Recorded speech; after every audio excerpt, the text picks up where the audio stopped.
അപ്പോൾ 8 coordinate കോംപ്ലക്സിന്റെ different geometries possible ആണ് നമ്മൾ പറഞ്ഞു വരുന്നത്. ഈ 3-4 ജോമെട്രി പോസിബിൾ ആണ്. പോസിബിൾ എന്നല്ല, അങ്ങനത്തെ സ്ട്രക്ചേഴ്സ് നമ്മൾ കാണുന്നുണ്ട്. അതായത് certain 8 coordinate complexes are having the cubic structure, certain others are having the structure and so on. ഞാൻ കഴിഞ്ഞ ക്ലാസ് പറഞ്ഞപ്പോൾ ഇതിലെല്ലാത്ത ചില സ്ട്രക്ചേഴ്സും കുറച്ച് ഡിസ്റ്റോർട്ടുള്ള സ്ട്രക്ചേഴ്സൊക്കെ ചിലപ്പോൾ കാണാം. മനസ്സിലായില്ലേ?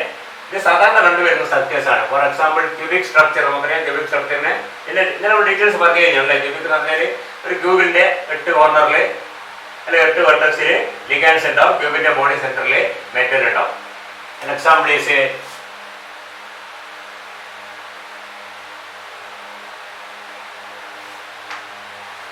This one UF8. ഇത് വളരെ റയർ ആണ് ക്യൂബിക് സ്ട്രക്ചർ വരുന്നത്.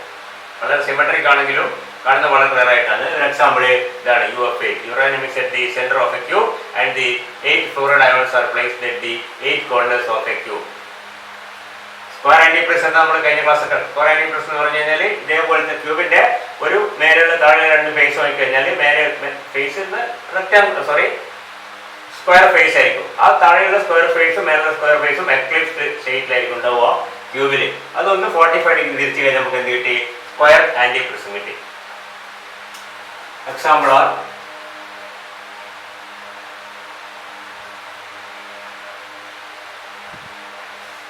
T8 for tantalum, the fluoride complex of tantalum 5, TiF8 3 minus.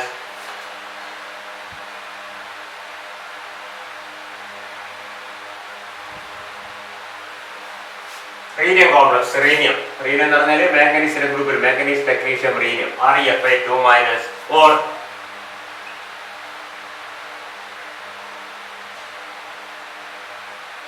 the acetone complex of zirconium. ഇങ്ങനെ ചാർജിലേക്ക് അസെറ്റോണേറ്റ് അയോൺ ആണ്. ഒരു നെഗറ്റീവ് ചാർജിന്റെ സിർക്കോണിയത്തിന് 4 പോസിറ്റീവ് ചാർജ്, 4 പോസിറ്റീവ് 4 നെഗറ്റീവ് കൂടി പുറത്ത് ചാർജ് ഉണ്ടാവില്ല. അങ്ങനത്തെ കോംപ്ലക്സ് ന്യൂട്രൽ കോംപ്ലക്സ്, അതായത് നോൺ അയോണിക് കോംപ്ലക്സ്. ഓക്കെ, ഇതിന്റെ ഒക്കെ സ്ട്രക്ചർ ഏതാണ്? സ്ക്വയർ ആന്റിപ്രിസം ആണ്. സ്ക്വയർ ആന്റിപ്രിസം. ഓക്കെ, 1-2 എക്സാമ്പിൾ എടുത്ത് വെക്കുക. സ്ക്വയർ ആന്റിപ്രിസം എന്താ സ്ട്രക്ചർ എന്ന് മനസ്സിലാക്കി വെക്കുക. It is an 8 coordinate complex with the metal atom being at the center. There are 2 faces, you can say square faces above and below, and if they are eclipsed we have the cubic structure. If they are staggered we have the square anti-prism structure. 45 degree തിരിച്ചു കഴിഞ്ഞാൽ ഒരു face മറ്റേ relative ആയിട്ട് 45 90 degree തിരിച്ചു കഴിഞ്ഞാൽ ഒരേപോലെയാവും. 45 തിരിച്ചു കഴിഞ്ഞാൽ just ഇതെന്താണ് ഒന്ന് മറ്റേ സ്റ്റാഗേർഡ് ആയിട്ട് വരും. ആ സ്ട്രക്ചറാണ് ഇത് സ്ക്വയർ ആന്റിപ്രിസം എന്ന് പറയുന്നത്. Okay, and we have the dodecahedron. Dodecahedron നമ്മൾ നേരത്തെ പറഞ്ഞു. Dodecahedron is having dodeca. ഈ വാക്ക് ശ്രദ്ധിക്കുക. നമ്മള് എന്താണ് ആൽക്കൈൻസിന്റെ പേര് പഠിക്കുമ്പോൾ methane, ethane, propyne, butyne, pentyne, അങ്ങനെ hexyne, heptyne, octyne, nonyne, decyne 10 carbon, undecyne 11 carbon, dodecyne 12. അപ്പോൾ 12 സൈഡുള്ള ഒരു പോളിഹെഡ്രൺ, 12 ട്രയാങ്കുലർ ഫേസസ് ഉള്ള ഒരു പോളിഹെഡ്രൺ. ഡെൽറ്റാഹെഡ്രൺ സ്ട്രക്ചറിനെ ഡെൽറ്റാഹെഡ്രൺ എന്ന് പറയും. ഡെൽറ്റ എന്ന് പറഞ്ഞാൽ നമുക്കറിയാം ഡെൽറ്റാഹെഡ്രൺ, ട്രയാങ്കുലർ ഫേസസ് ഉള്ള. ടെട്രാഹെഡ്രൺ ഇസ് എ ഡെൽറ്റാഹെഡ്രൺ. സി 4 ഫേസ് ഡെൽറ്റാഹെഡ്രൺ ആണ് ടെട്രാഹെഡ്രൺ. 8 ഫേസ് ഡെൽറ്റാഹെഡ്രൺ ആണ് നമ്മുടെ ഒക്ടാ. 8 ഫേസ് എല്ലാം 8 triangular faces.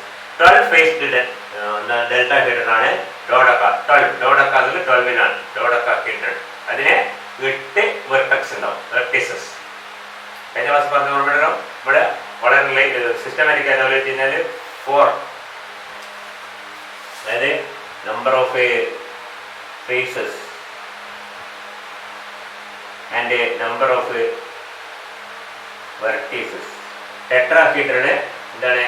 You can see that there are 4 triangular faces and there are 4 vertices. For an octahedron we have 8 triangular faces and not 8 vertices, only 6 vertices end up. And when you come to the dodecahedron we have 12 faces and 8 vertices. ഇതിന്റെ താഴോട്ട് പോകും. ഐക്കോസാഹെഡ്രൺ. ഐക്കോസാ 20 ആണ്. 20 1 16 20 20 എത്ര adjust ആവും കണക്കൂട്ടിയാൽ മതി. 16 ആകുമ്പോഴേ അത് ഇവിടെ 10 ആവും, 20 ആകുമ്പോൾ അത് 12 ആവും. മനസ്സിലാണ്ടോ? പേര് ഐക്കോസ് ആക്കിയിട്ടാണ് 12 ഫേസസ് ഉള്ള ട്രയാങ്കുലർ. മറ്റേ അതിന് വേറെ ഫേസ് ഉള്ളതുണ്ട് കേട്ടോ. ഇത് തന്നെ ഈ പറഞ്ഞ ഡോഡെക്കാഹെഡ്രോൺ തന്നെ പെന്റഗണൽ ഫേസസിലുണ്ട്. അതാ കുറച്ചുകൂടി സിസ്റ്റമാറ്റിക് ഉള്ളത്. അതാ ശരിയായ പേര് അതാണ്. ഡോഡെക്കാഹെഡ്രോൺ എന്ന് പറഞ്ഞാൽ നമ്മൾ ആദ്യം നമ്മൾ നോക്കി കഴിഞ്ഞാൽ കാണാൻ മറ്റേതാണ് ഇത് പെന്റഗണൽ ഫേസസ് ഉള്ള 12 പെന്റഗണൽ ഫേസസ് ഉള്ള 20 വെർട്ടീസസ് ഉള്ള ഒരു സ്ട്രക്ചറാണ് ഡോഡെക്കാഹെഡ്രോൺ വരുന്നത്. ഇതല്ല, ഇത് വേറെ ഡോഡെക്കാഹെഡ്രോൺ അത്ര മനസ്സിലാക്കുക. ഇത് ഡെൽറ്റാഹെഡ്രോൺ, ഡോഡെക്കാഹെഡ്രോൺ 12 ഫേസസ് ആൻഡ് 8 വെർട്ടീസസ്. അതിനെപ്പറ്റി നിങ്ങൾ അധികം പോകുന്നത് ഞാൻ പറഞ്ഞതേ ഉള്ളൂ. അപ്പോൾ ആ സ്ട്രക്ചർ ഉണ്ടാവും. അതിന് വളരെ റെഗുലറായ വളരെ സിമെട്രിക് ആയിട്ടുള്ള ഒരു സ്ട്രക്ചറാണ്.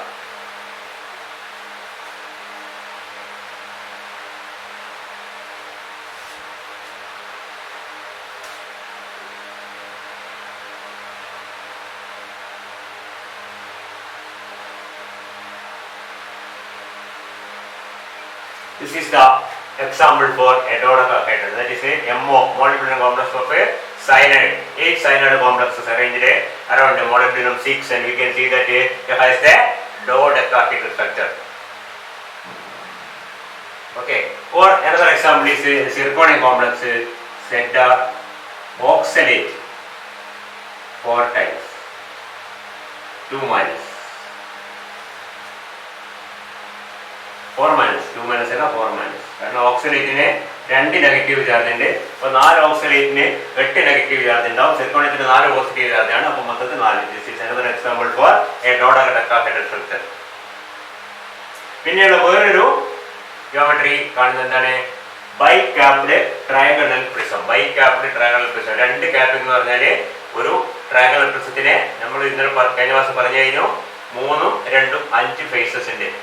3 റെക്ടാങ്കുലർ ഫേസസും 2 ട്രയാങ്കുലർ. ഈ 2 ട്രയാങ്കുലർ ഫേസസും ക്യാപ്പ് ചെയ്തിട്ട് 2 പോയിന്റ്സും കൂടി വന്നു കഴിഞ്ഞാൽ that is a by capped trigonal prism എന്ന് പറഞ്ഞാൽ മെറ്റൽ ആയിട്ടുണ്ടാകുന്ന സ്ഥലം ആ ട്രയാങ്കുലർ പ്രിസത്തിന്റെ എവിടെയായിരിക്കും? ബോഡി സെന്ററിലായിരിക്കും. ലിഗാൻസിന്റെ സ്ഥാനം എവിടെയാണ്? ലിഗാൻസിന്റെ 6 ലിഗാൻസിന്റെ സ്ഥാനം 6 കോർണേഴ്സ് ഓഫ് ദി പ്രിസം. ബാക്കി 2 എണ്ണം അതിന്റെ ട്രയാങ്കുലർ ഫേസിന്റെ ജസ്റ്റ് എബോ ഇവിടെ ആയിട്ടുണ്ടോ? വരച്ച് കാണിക്കാൻ ബുദ്ധിമുട്ട്. ഇങ്ങനെ വരച്ച് കാണിച്ചാൽ ഇവിടെ ഉണ്ടോ? കുറച്ച് പുറത്തായി. അപ്പൊ ഇതാണ് ക്യാപ്പിംഗ് എന്ന് പറഞ്ഞാൽ. മനസ്സിലായില്ല? ഈ ട്രയാങ്കുലർ ഫേസ് ഇവിടെ കുറച്ച് മുമ്പിലായിട്ടുണ്ടാവും. അതേപോലെ മറ്റേ ട്രയാങ്കുലർ ഫേസ് കുറച്ച് ബാക്കിലായിട്ട്. അപ്പോൾ ആ 2ഉം 8 points. By capped trigonal prism. By capped trigonal prism.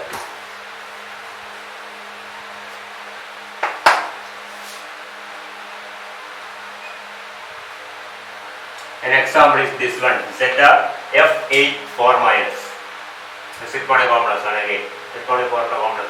ഇതിക്ക് zirconium formula complex square anti ക്രിസ്റ്റലിന്റെ zirconium formula complex ഡോഡെക്കാഹെഡ്രലിന്റെ zirconium formula complex രണ്ട് ബൈ ക്യാപ്ഡ് ട്രയാഗണൽ പ്രിസം. ഇതൊക്കെ റയർ ആയിട്ട് കാണുന്ന ജോമെട്രി, അധികമൊന്നുമില്ല. മൊത്തത്തിൽ 8 coordination is rare. 8 coordination is in mainly 6 കൂടുതൽ കോർഡിനേഷൻ വരുന്ന മിക്കവാറും ലാന്തനൈഡ് കോംപ്ലക്സിലൊക്കെയാണ്. കാരണം ആറ്റത്തിന് കുറച്ച് ഇന്നലെ കഴിഞ്ഞ ക്ലാസ് പറഞ്ഞ സൈസ് വേണം. ഈ ലിഗാൻസിനൊക്കെ ചുറ്റും അറേഞ്ച് ചെയ്യാൻ ഉള്ള സ്ഥലം വേണം. നമ്മുടെ കോപ്പർ പോലെയോ നിക്കൽ പോലെയുള്ള ചെറിയൊരു ആറ്റത്തിനോ അയോണിനോ ചുറ്റും 8 ലിഗാൻസ് ഒന്നും ഒരിക്കലും അറേഞ്ച് ചെയ്യാൻ പറ്റില്ല. You should have a large sized cation or metal ion so that 8 ligands can be arranged around it. 8 ligand atoms arrange ചെയ്യണമെങ്കിൽ കുറച്ച് സ്പേസ് വേണം. അപ്പോൾ വലിയ ആറ്റം ആയിരിക്കണം, വലിയ മെറ്റൽ ആയിട്ടായിരിക്കണം. ഉദാഹരണത്തിൽ ലാന്തനൈഡ്സ്, ആക്ടിനൈഡ്സ് കോംപ്ലക്സുകളൊക്കെയാണ്. ഇതിലൊക്കെ സിർക്കോൺ എന്ന് പറയുന്നത് ഒരു താഴെ വരുന്നത്. ടൈറ്റാനിയം സിർക്കോണിയം ടൈറ്റാനിയത്തിന്റെ താഴെ വരുന്നത് 3D 4Dയിൽ വരുന്നത്. 3Dയിൽ വരുന്ന മെറ്റൽസ് ഒന്നും 8 കോർഡിനേറ്റ് കോംപ്ലക്സ് ഫോം ചെയ്യുന്നില്ല. മനസ്സിലായില്ലേ? ഓക്കെ. പിന്നെ ഉള്ളത് ഇതിപ്പോൾ എന്തായി? കോർഡിനേഷൻ നമ്പർ 8 ആയി. ഇനി ഒരെണ്ണം കൂടി നോക്കിയോ. 10, 11, 12 ഒക്കെ ഞാൻ പറഞ്ഞ് വളരെ നേരമാണ്. 9. Coordination number 9 has a almost always the geometry of a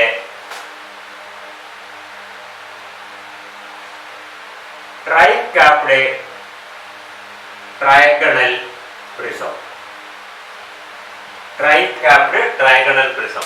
ഇപ്പോൾ tri-capped എന്ന് പറഞ്ഞാൽ ഒരേപോലത്തെ 3 ശ്രദ്ധിക്കാം. 3 ക്യാപ്പിംഗ് വേണമെങ്കിൽ ഏത് ഫേസ് ആയിരിക്കും ക്യാപ്പ് ചെയ്തിട്ടുണ്ടാവുക? That is a square face. Triangular പ്രിസത്തിന് 2 ട്രയാങ്കുലർ ഫേസും 3 റെക്ടാങ്കുലർ, സ്ക്വയർ എന്ന് പറഞ്ഞ നടക്കത്തില് 3 റെക്ടാങ്കുലർ ഫേസും. ഈ റെക്ടാങ്കുലർ ഫേസിനെ 3നെയും ക്യാപ്പ് ചെയ്താൽ 6, 3, 9. പറയുന്നത് ക്ലിയർ ആണല്ലോ. So 9 coordinate complex are found to to have a geometry of a tri-capped trigonal prism. Tri-capped trigonal prism. An example is a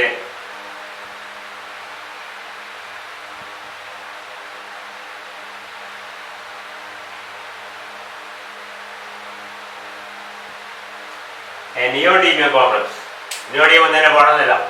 cerium, പ്രോമീത്തിയം, സമേരിയം എന്ന് പറഞ്ഞാൽ ആ ഗ്രൂപ്പിൽപ്പെട്ട ഒരുപാട് മെറ്റൽസ് ഈ പറഞ്ഞ 9 coordinate complex formed. Aqua complexes are formed with this formula, and there are 9 water molecules arranged around neodymium, and these 9 are arranged in such a way that they are at the vertices of a tri-capped trigonal prism, where the metal atom is supposed to be at the body center of the trigonal prism. Out of the 9 ligands, 6 ligands are at the corners of the trigonal prism, and the remaining 3 are capped above each of the 3 rectangular faces of the trigonal prism. മനസ്സിലാണ് trigonal prism നമ്മൾ ഉപയോഗിച്ച prism മനസ്സിലാണോ? അതാണ് അതിന്റെ ഉപയോഗത്തിൽ വരുന്നത്. Metal atom അതിന്റെ body സെന്ററിൽ ഉണ്ടാവും. trigonal prismത്തിന്റെ 6 കോർണേഴ്സിൽ എന്താ 2 ട്രയാങ്കിൾ ഉണ്ട്. അത് 6 കോർണേഴ്സ് ഉണ്ട്. 6 വെർട്ടീസസ് 6 വെർട്ടീസസിൽ 6 ലിഗാൻഡ്സ് ഉണ്ടാവും. ബാക്കി 3 ലിഗാൻഡ്സിന്റെ സ്ഥാനം ഓരോ റെക്ടാങ്കുലർ ഫേസിന്റെയും മേലെയാണ്. ഈ റെക്ടാങ്കുലർ ഫേസ് ഇങ്ങനെ നിൽക്കുന്ന റെക്ടാങ്കുലർ ഫേസ് ഇങ്ങനെ നിൽക്കുന്നെങ്കിൽ ഇത് കുറച്ച് മേലെയായിട്ട് ഇവിടെ ഉണ്ടാവും. ഇത് ജോയിൻ ചെയ്ത് കഴിഞ്ഞാൽ നമുക്ക് മനസ്സിലാവും. ഇതിനാണ് ക്യാപ്പിംഗ് എന്ന് പറയുന്നത്. മനസ്സിലായില്ലേ? ഇവിടെ ഒരു ലിഗാൻഡ് ഉണ്ട്, ഇവിടെ ഒരു ലിഗാൻഡ്, ഇവിടെ ഒരു ലിഗാൻഡ്, ഇവിടെ ഒരു ലിഗാൻഡ് ഉണ്ട്. അടുത്ത ലിഗാൻഡ് അതിന്റെ മേലെ ആ 4 കൂടി ഉൾക്കൊള്ളുന്ന പ്ലെയിനിന്റെ കുറച്ച് മേലെയായിട്ടായിരിക്കും അതിന്റെ സ്ഥാനം ഉണ്ടാവും. ഓക്കെ, പറഞ്ഞ മനസ്സിലായല്ലോ? അത് ട്രയാങ്കുലർ ഫേസ് അല്ല, റെക്ടാങ്കുലർ ഫേസ് നോക്കിക്കഴിഞ്ഞാൽ നേരത്തെ ബൈക്കാപ്പിളാണെങ്കിൽ ട്രയാങ്കുലർ ഫേസ് നോക്കിക്കഴിഞ്ഞാൽ 3 എണ്ണം ട്രയാങ്കുലർ ഫേസ് നോക്കിക്കഴിഞ്ഞാൽ 4ാമത്തേത് ഇതിന്റെ കുറച്ച് മേലെയായി. ഇതാണ് ക്യാപ്പിംഗ് എന്ന് പറയുന്നത്. അവിടെ ക്യാപ്പ് ചെയ്തിരിക്കും. ട്രയാങ്കുലർ ഫേസിനെ ക്യാപ്പ് ചെയ്തിരിക്കും. ഇവിടെ റെക്ടാങ്കുലർ ഫേസിനെ ക്യാപ്പ് ചെയ്തിരിക്കും. റെക്ടാങ്കുലർ ഫേസ് 3 എണ്ണം ഉണ്ട്. അപ്പൊ 3 ഫേസും ക്യാപ്പ് ചെയ്താൽ 6 3 9 ആയി. ഓക്കെ, ഇത് മനസ്സിലായില്ലേ? ഒരു ഞങ്ങൾക്ക് എക്സാമ്പിൾ ഈ സാറി H9 premium specification performance.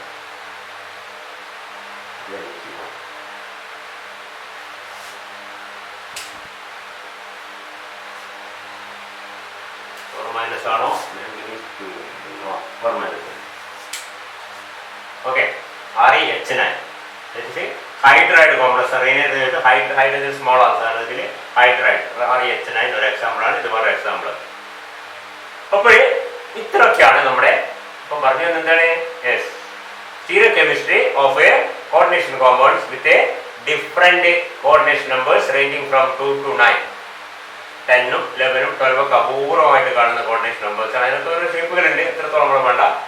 2 പ്രധാനപ്പെട്ട 2, 3, 4, 5, 6, 7, 8, 9 ഇത്ര ഓർത്ത് വെക്കുക. 2 ഒന്നൊരുക്കുക ലീനിയർ ആണ്. എക്സാമ്പിൾ ഓർത്ത് വെക്കുക. 3ൻ്റെത് ട്രൈഗണൽ പ്ലേനാർ ആണ്. 4ൻ്റെത് 2 എണ്ണം ഉണ്ട്. ഒന്ന് സ്ക്വയർ പ്ലേനാറും മറ്റേത് ടെട്രാഹെഡ്രലും. 5ൻ്റെത് 2 എണ്ണം ഉണ്ട്. ഒന്ന് ട്രൈഗണൽ ബൈപിരമിഡും മറ്റേത് സ്ക്വയർ പിരമിഡും. 6ൻ്റെത് പ്രധാനമായിട്ട് ഒക്ടാഹെഡ്രൺ ഉണ്ട്. അപൂർവമായിട്ട് ഇതിൻ്റെ ട്രൈഗണൽ പ്രിസം ഉണ്ട്. ഓക്കെ, 7 വരുമ്പോൾ പെന്റഗണൽ ബൈപിരമിഡ് ഉണ്ട്. പിന്നെന്താണത് ക്യാപ്ഡ് ട്രൈഗണൽ പ്രിസം ഉണ്ട്. 8 വരുമ്പോൾ ക്യൂബിക് ഉണ്ട്, സ്ക്വയർ ആൻറ്റി പ്രിസം ഉണ്ട്, ഡോഡെക്കാഹെഡ്രൺ ഉണ്ട്, ബൈക്യാപ്പിൾ ട്രൈഗണൽ പ്രിസം ഉണ്ട്. 9 വരുമ്പോൾ ട്രൈക്യാപ്ഡ് ട്രൈഗണൽ പ്രിസം. ഇതിൻ്റെയൊക്കെ പേരുകൾ ഓരോ എക്സാമ്പിളെങ്കിലും വേണ്ട. നല്ലൊരു എക്സാമ്പിളെങ്കിലും ഒന്ന് മതി, കുഴപ്പമൊന്നുമില്ല. എക്സാമ്പിളുകൾ ഓർത്ത് വെക്കും, മാറിപ്പോയി. മനസ്സിലായില്ലേ?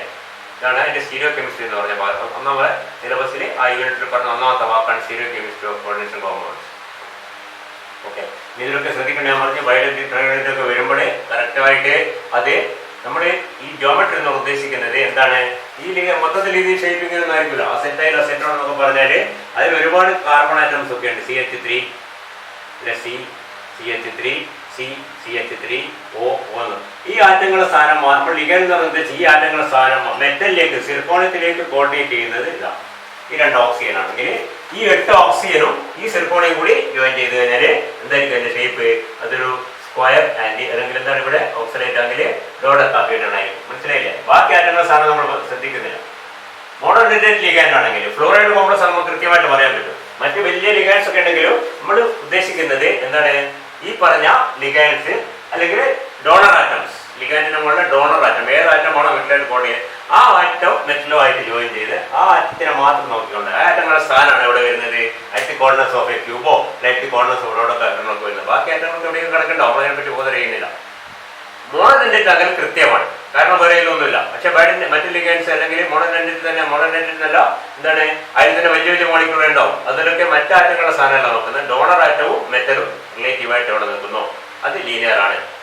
അല്ലാതെ എല്ലാ ബൈ കോർഡിനേറ്റ് കോംപ്ലക്സ് ലീനിയർ നമുക്ക് പറയാൻ പറ്റും. ലീനിയർ എന്ന് പറഞ്ഞാൽ മെറ്റൽ, 2 ഡോണർ ആറ്റം, ഇത് 3 കൂടി ഒരു ലൈനിൽ വരും. ബാക്കിയുള്ളത് അമോണിയനും നമുക്കറിയാം. ഇപ്പൊ AG അങ്ങനെ ചിത്രം മനസ്സിൽ വന്നു വരുന്നത് കൊണ്ട് പറഞ്ഞാണ്. സിൽവർ അമോണിയ കോംപ്ലക്സിൽ നമ്മളെ AG ഇങ്ങനെയല്ലേ, AG NH3 ട്വൈസ് പ്ലസ് ഈ കോംപ്ലക്സ് നമുക്കറിയാം ലീനിയർ കോംപ്ലക്സ്, നമ്മൾ എക്സാമ്പിൾ കണ്ടാണ്. ഇത് നമ്മൾ AGയും N മാത്രം. ഇതിപ്പോൾ ഹൈഡ്രജനും ഇങ്ങനെ അതിന്റെ സ്ഥാനം വരെ ഭാഗത്തേക്കുണ്ടാവും. അത് മൊത്തം ലീനിയർ. ഈ യൂണിറ്റ് ലീനിയർ ആയിരിക്കും. അത് അമോണിയ ആയാലും അതല്ല മീഥൈൽ അമീൻ ആയാലും അതല്ല പ്രൊപ്പൈൽ അമീൻ ആയാലും എന്തായാലും അതുപോലെ പറഞ്ഞത് മനസ്സിലായില്ലേ. നൈട്രജൻ സിൽവർ നൈട്രജൻ, ഇത് നൈട്രജന്റെ പ്രത്യേകത donor atom, that is atom which is bonded to silver.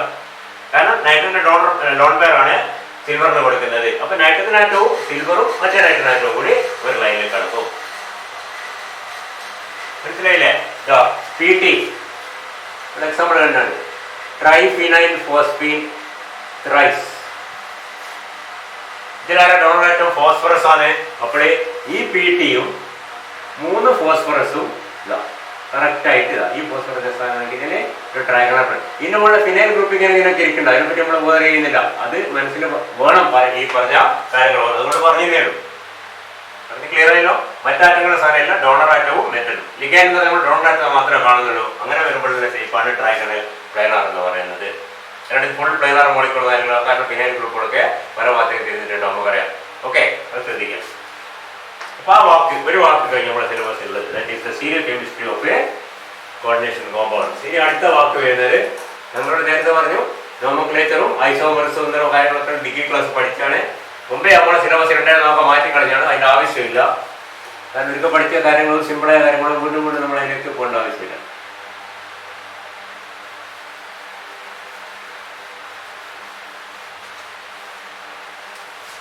ഇനി സ്റ്റെബിലിറ്റിയാണ്. Stability of a coordination compound. എന്താണ് സ്റ്റെബിലിറ്റി? അപ്പോൾ നിങ്ങൾ ഡിഗ്രി ക്ലാസ്സിൽ പഠിച്ചിട്ടുണ്ട്, നടന്നിട്ടുണ്ടാവും. സ്റ്റെബിലിറ്റി കോൺസ്റ്റന്റ് എന്നുള്ള വാക്ക്. ആദ്യമായിട്ട് what you mean exactly mean by the stability of a complex.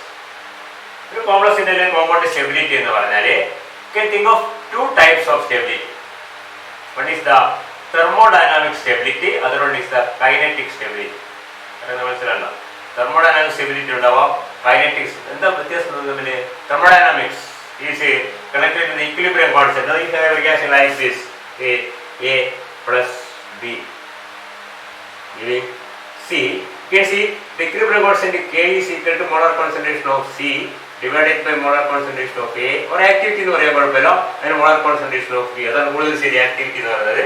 And we substitute concentration for activity in dilute solution activity concentration അങ്ങോട്ടും മാറ്റിയെടുക്കാം. അതുകൊണ്ടാണ് നമ്മൾ ഇങ്ങനെ. ശരിക്കും പറഞ്ഞാൽ ഇത് ആക്ടിവിറ്റി ഓഫ് സിയും activity of A activity of B ആണ്. മനസ്സിലായില്ലേ? അത് ഡയലൂട്ട് സൊല്യൂഷൻ നമ്മൾ നേരത്തെ പഠിച്ച ഞങ്ങൾ ആക്ടിവിറ്റിക്ക് പകരം നമുക്ക് എന്ത് ഉപയോഗിക്കാം? കോൺസെൻട്രേഷൻ ടേംസ് ഉപയോഗിക്കാം. Concentration of T concentration of T. ഇത് suppose this is equal to K is equal to 1.6 into 10 raised to 8. We can see that if the value of K is very high, we can see that this value should be very high and this value should be very low. അല്ലേ? ഇത് വളരെ കൂടുതലും ഇത് വളരെ കുറച്ചുമായിരുന്നാൽ മാത്രമേ എന്താവുള്ളൂ, കെയുടെ value വളരെ കൂടുതലാവും. ഇനി വേറൊരു കേസിൽ K is equal to 1.23 into 10 raised to -2 എന്ന് പറഞ്ഞാൽ എന്താ അർത്ഥം?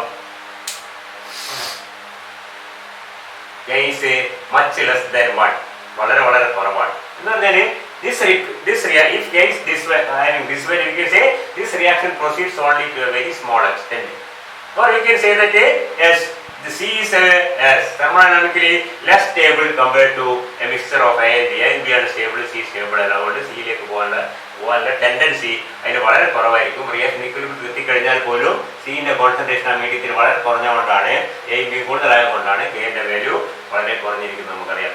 നേരെ പറഞ്ഞ് ഇങ്ങനെയാണെങ്കിലോ സിന്റെ വാല്യൂ വളരെ കൂടുതലാണ്, എ ബി മിക്സ് ചെയ്യുന്നതിന് ഉടനെ അത് ഇക്വിലിബ്രിയത്തിൽ എത്തിക്കഴിഞ്ഞാൽ അതിൽ സിന്റെ കോൺസെൻട്രേഷൻ വളരെ കൂടുതലായിരിക്കും. ഉടനെ എന്ന് പറഞ്ഞാൽ തെറ്റാണ്, ഉടനെ പിന്നെ മനസ്സിലാവും. C, when it reaches equilibrium, the value of C, concentration of C is very large. It means yes, the reaction has proceeded almost to completion in this case. Whereas the reaction proceeds only to a small extent. In this case, we can see C is a very stable compared to a mixture of A and B. ഇത് കാണിക്കുന്നത് സിന്റെ thermodynamic stability ആണ്, ഇത് കാണിക്കുന്നത് സിന്റെ thermodynamic instability ആണ്. അപ്പൊ equilibrium constant എത്രത്തോളം കൂടുതലാണോ അപ്പോൾ ഒരു കോംപ്ലക്സ് ഫോം ചെയ്യുമ്പോൾ you can see that M plus L. തൽക്കാലം ML metal plus ligand forms a complex K is equal to 2.8 into 10 raised to 4 എന്ന് പറഞ്ഞാൽ you see that ML is somewhat a very stable complex compared to mixture of M and L. ML mix ചെയ്താൽ ഇക്വിലിബ്രിയത്തിൽ എത്തുമ്പോഴേക്ക് അത് മിക്കവാറും complete ML ആയിട്ടുണ്ടാവും. M ന്റെ L value വളരെ കുറവാണ്, അതുകൊണ്ടാണ് ഈ വാല്യൂ വളരെ കൂടിയിരിക്കുന്നത്. That is the thermodynamic stability. Okay, kinetic എന്ന് പറഞ്ഞാൽ എന്താണ്? അത് റിയാക്ഷന്റെ സ്പീഡുമായി ബന്ധപ്പെട്ടിരിക്കുന്നതാണ്. റിയാക്ഷൻ എത്രത്തോളം സ്പീഡിലാണത് മനസ്സിലായില്ലേ? ഒരു കോംപ്ലക്സ് പെട്ടെന്ന് ഇതാ സീത്തിനെ പെട്ടെന്ന് ഡിസോസിയേറ്റ് ചെയ്യുകയാണെന്നുണ്ടെങ്കിൽ ദാറ്റ് ഈസ് കൈനറ്റിക്കലി ഹൈലി അൺസ്റ്റേബിൾ എന്ന് പറയും, കൈനറ്റിക് സ്റ്റെബിലിറ്റി. ഇത് റിയാക്ട് ചെയ്യുന്ന വളരെ പതുക്കെയാണ്, കൈനറ്റിക്കലി അത് സ്റ്റേബിൾ ആണെന്ന് പറയും. ഇവിടെ മനസ്സിലാകുന്നുണ്ടോ? അതാണ് വ്യത്യാസം. ഈ വ്യത്യാസം മനസ്സിലായി. Thermodynamic stability and kinetic stability. Thermodynamic stability is connected with the equilibrium constant and kinetic stability is connected with the rate constant. Rate constant permanent kinetics of the rate constant. ഈ കോംപ്ലക്സിന്റെ ഡിസോസിയേഷൻ തിരിച്ചിങ്ങോട്ട് എന്റെ rate constant വളരെ കൂടുതലാണെന്ന് പറഞ്ഞാൽ എന്താ അർത്ഥം? ഇത് വളരെ എളുപ്പത്തിൽ ഡിസോസിയേറ്റ് ചെയ്യും. എത്രത്തോളം എന്നല്ല, എന്റെ സ്പീഡ് വളരെ കൂടുതലാണ്. മനസ്സിലായില്ലേ? തെർമോഡൈനാമിക്കലി വളരെ സ്റ്റേബിൾ ആയ ഒരു സാധനം ചിലപ്പോൾ കൈനറ്റിക്കലി അൺസ്റ്റേബിൾ ആവാം. അത് റിയാക്ടിന് സ്പീഡ് കൂടുതലാവും. റിയാക്ടിന്റെ എക്സ്റ്റെന്റ് കുറവായിരിക്കും ഇക്വിലിബ്രിയം എത്തുമ്പോൾ. മനസ്സിലായില്ലേ? പറഞ്ഞത് മനസ്സിലായിട്ടോ? നമുക്കിപ്പോൾ ഹൈഡ്രജൻ പ്ലസ് ഓക്സിജൻ ഗിവിംഗ് നമുക്ക് എല്ലാവർക്കും അറിയുന്ന റിയാക്ഷൻ ആണ്. H2 plus half O2 giving H2O. ഈ റിയാക്ഷൻ നമുക്കറിയാം. O2H2 plus O2 giving 2H2 എന്തെങ്കിലും ആവട്ടെ, ഇതിന്റെ ഇക്വിലിബ്രിയം കോൺസ്റ്റന്റ് വളരെ വളരെ വളരെ കൂടുതലാണ്. K ന്റെ വാല്യൂ 10⁻25 അങ്ങനെയാണ്. Very high value of equilibrium constant for this reaction. But still we can see that if you mix a solution of hydrogen and oxygen 1:2 ratio അല്ലെങ്കിൽ 1 oxygen ratio hydrogen oxygen mix ചെയ്ത ഒരു പാത്രത്തിൽ അടച്ചു വെച്ച് കഴിഞ്ഞാൽ we can see that nothing happens. React ചെയ്യുന്നില്ല. Hydrogen oxygen കൂടി ഒരു വെസലിൽ നമ്മൾ അടച്ചു വെച്ചിട്ട് ചുമ്മാ വെക്കുക. 2 moles of hydrogen plus 1 mole of oxygen. ഒന്നും സംഭവിക്കില്ല. എന്താണ്? Because the reaction is very very slow. നമ്മളൊരു കൊല്ലം 10 കൊല്ലം കാത്തുന്ന ഒരു തുള്ളി വെള്ളം പോലെ ഉണ്ടാവില്ല നമ്മൾ ഹൈഡ്രജൻ ഓക്സിജൻ മിക്സ് ചെയ്ത് വെച്ചത്. But if you give A spark, ഒരു സ്പാർക്ക് കൊടുക്കുകയോ അല്ലെങ്കിൽ ഹൈ ടെമ്പറേച്ചർ കൊടുക്കുകയോ റിയാക്ട് ചെയ്യും. അങ്ങനെ റിയാക്ട് ചെയ്ത് കഴിഞ്ഞാലോ, റിയാക്ഷൻ ചെയ്ത് കഴിഞ്ഞാൽ അപ്പോൾ ഒരു ഇലക്ട്രിക് സ്പാർക്ക് കൊടുത്തു കഴിഞ്ഞാൽ ചിലപ്പോൾ റിയാക്ട് ചെയ്ത് കഴിഞ്ഞാൽ പിന്നെ മിക്സർ നോക്കിയാൽ വാട്ടർ മാത്രമേ ഉണ്ടാവും, ഹൈഡ്രജൻ ഓക്സിജൻ കാണാൻ പോലും കിട്ടില്ല. എന്ന് പറഞ്ഞാൽ എന്താണ്? Reaction proceeds almost two completion making the equilibrium constant it has reached equilibrium. ഇക്വിലിബ്രിയത്തിലേക്ക് പോകാൻ പോകാനുള്ള സ്പീഡ് വളരെ വളരെ വളരെ കുറവാണ്. ഇക്വിലിബ്രിയത്തിൽ എത്തുകയാണെങ്കിലോ പൂർണ്ണമായും റിയാക്ഷൻ നടന്നു കഴിഞ്ഞിരിക്കും. It's very stable. മനസ്സിലായില്ലേ? അതാണ് വ്യത്യാസം. അപ്പോൾ ഈ രണ്ട് വ്യത്യാസം കൈനറ്റിക് സ്റ്റെബിലിറ്റിയും കോംപ്ലക്സിന്റെ കേസിലാവുമ്പോൾ metal plus ligand, metal ligand or the dissociation of the complex MLN dissociate into M plus NL ഇല്ലേ? ഒരു കോംപ്ലക്സ് അതിന്റെ എന്താണ് മെറ്റൽ ലിഗാൻഡുമായിട്ട് ഡിസോസിയേറ്റ് ചെയ്യും. We can see that this reaction may proceed to equilibrium and at equilibrium the concentration of M and L are very large, so we can say equilibrium constant is very high. That means this complex is thermodynamically highly unstable. But still this complex may remain without any reaction in the medium if the rate of the reaction is very slow. മനസ്സിലായില്ലേ? ഇതിന്റെ equilibrium constant K is equal to the 2.4 into 10⁻⁶ എന്ന് പറഞ്ഞാൽ ഇത് എപ്പോഴെങ്കിലും ഇക്വിലിബ്രിയത്തിൽ എത്തുകയാണെങ്കിൽ, ആ സമയത്ത് എത്തുകയാണെങ്കിൽ concentration of M and concentration of L is very large and concentration of MLN is very small. That means the dissociation proceeds almost to completion. Got the point? And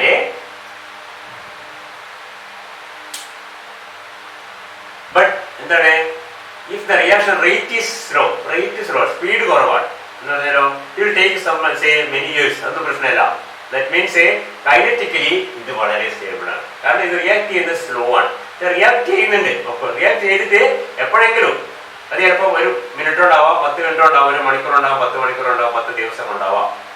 അത്രയും slow ആയി react ചെയ്തിട്ടും once it attains equilibrium, we can see that the almost whole of the MLN has dissociated, so that equilibrium constant is very high. This complex is thermodynamically highly unstable but kinetically stable because it takes a long time to reach the equilibrium. Equilibrium എത്താൻ വേണ്ടി ഒരുപാട് സമയം എടുക്കും. റിയാക്ഷന്റെ rate അല്ലെങ്കിൽ speed കുറവാണ്.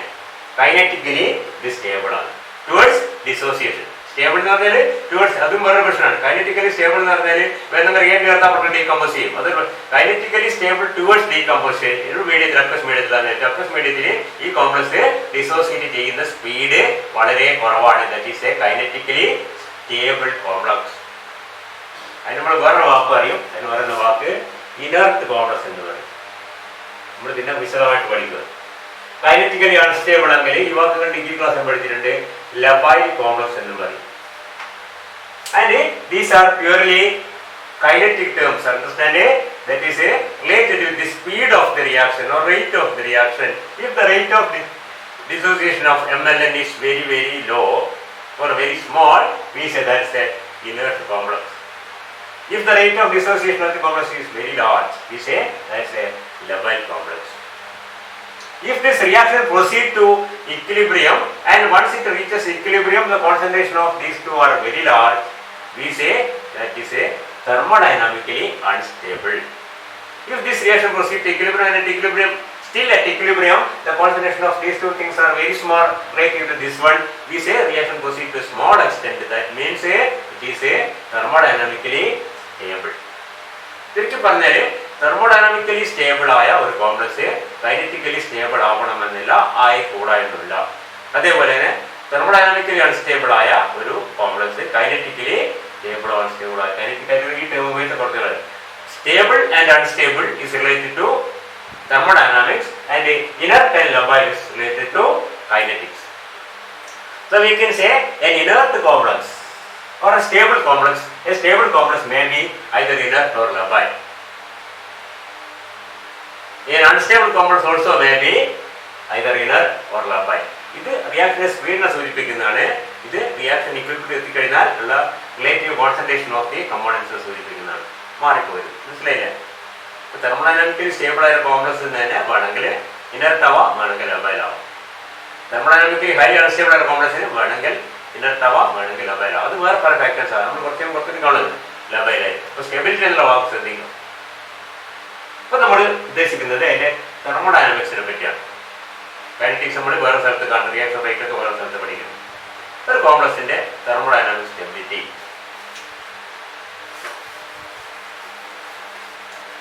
Consider the formation of a complex. വളരെ simple ആയിരുന്നു. നമ്മൾ വിഷ്വലൈസ് ചെയ്യാൻ പറ്റിയ, കാണാൻ പറ്റിയ ഒരു കോംപ്ലക്സ് ഫോർമേഷൻ റിയാക്ഷൻ ആണ്. Reaction of a cupric ion to take the dilute solution of copper sulphate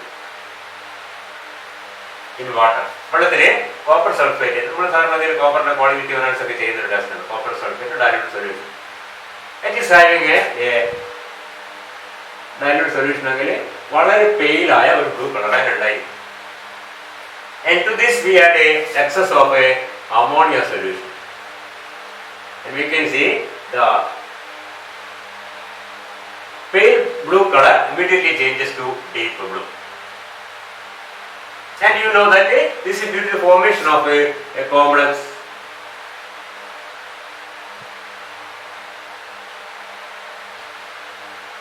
copper amine complex എന്ന് പറയും. ടെട്രാ അമീൻ കോപ്പർ 2 എന്നുള്ള കോംപ്ലക്സ് ആയി മാറുന്നത്.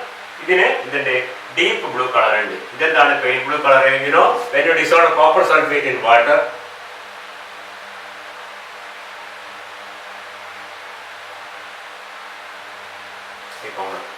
ശരിക്കും പറഞ്ഞാൽ നമ്മൾ വെള്ളത്തിൽ കോപ്പർ സൾഫേറ്റ് ചേർത്ത് കഴിഞ്ഞാൽ അത് അക്വസ് കോംപ്ലക്സ് ആയി മാറും. അമോണിയ ചേർത്ത് കഴിഞ്ഞാൽ ഉടനെ എന്തായി മാറും? അമോണിയ ആ വാട്ടറിനോട് സബ്സ്റ്റിറ്റ്യൂട്ട് ചെയ്തിട്ട് അമോണിയ മോളിക്യൂൾസ് അപ്പോസിന്